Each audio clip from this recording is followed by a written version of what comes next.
नमस्कार साथियों, माँ recce healing and mistake science से मैं मास्टर रेकी हीलर, हिप्नोथेरेपिस्ट और एस्ट्रोलॉजर शशि लखेरा आपका अपने चैनल पर बहुत बहुत स्वागत करती हूँ।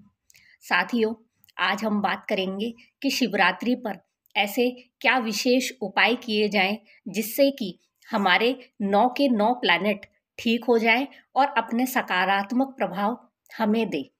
इसके साथ ही साथियों, यदि आपकी कोई विशेष मनोकामना है, उसको पूरा करने के लिए आप क्या कर सकते हैं। तो बात करते हैं हम सबसे पहले जन्म पत्रिका में पाए जाने वाले काल सर्प दोष के बारे में। साथियों, काल सर्प दोष किसी व्यक्ति की जन्म पत्रिका में उसके पिछले जन्म में किसी सांप को मारने या प्रताड़ना देने के कारण इस जन्म में प्राप्त होता है। यदि आप शिवरात्रि पर इस दोष के लिए विशेष पूजा करते हैं तो आपको इस दोष से 1 साल के लिए मुक्ति मिलती है, शांति मिलती है।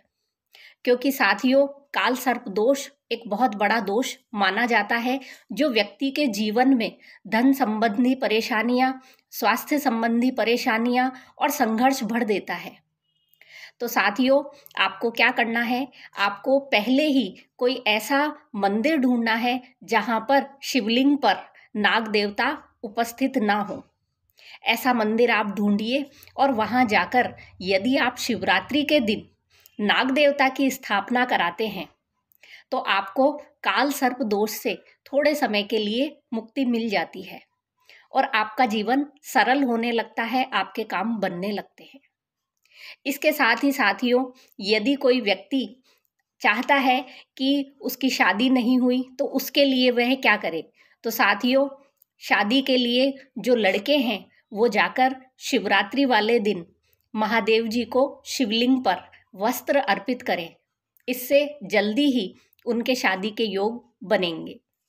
साथ ही साथ जो लड़कियां हैं, जो कन्याएं हैं, वो जाकर शिवलिंग पर पूजा करने के बाद माँ पार्वती को श्रृंगार की सामग्री अर्पित करें जिससे कि उनके शीघ्र विवाह के योग बनेंगे।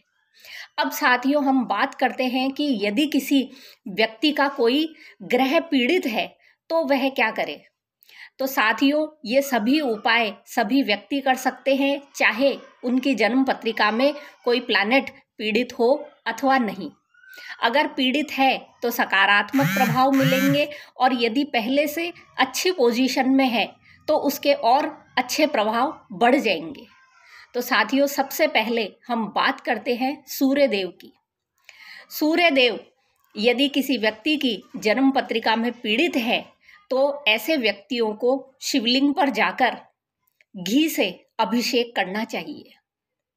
यदि आप चंद्रमा के सकारात्मक प्रभाव चाहते हैं तो आपको शिवलिंग पर दूध मिश्रित जल का आपको अर्पण करना चाहिए। साथ ही साथ आपको साबुत अक्षत चढ़ाने चाहिए।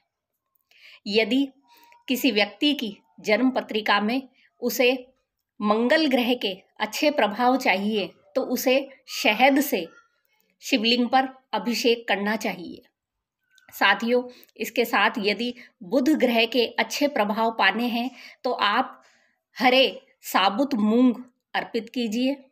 इसी तरह यदि आप शुक्र देव की कृपा पाना चाहते हैं तो आप शिवलिंग पर दही से अभिषेक कीजिए।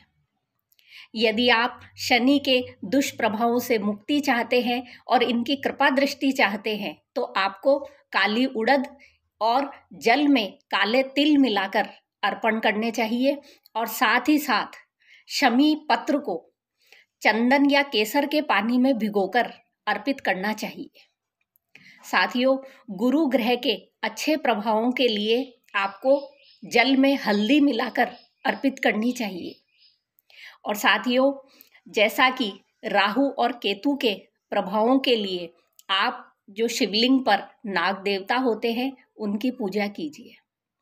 साथ ही साथ यदि आप शिवरात्रि पर सुबह जल्दी जाकर मंदिर की साफ सफाई करते हैं तो आपको गुरु और केतु दोनों ग्रहों के बहुत अच्छे रिजल्ट आपको अपने जीवन में देखने को मिलेंगे। तो साथियों, आप तैयारी कीजिए और शिवरात्रि पर जाकर अपने 9 के 9 प्लैनेट्स को मजबूत कीजिए और इनकी कृपा प्राप्त कीजिए। धन्यवाद।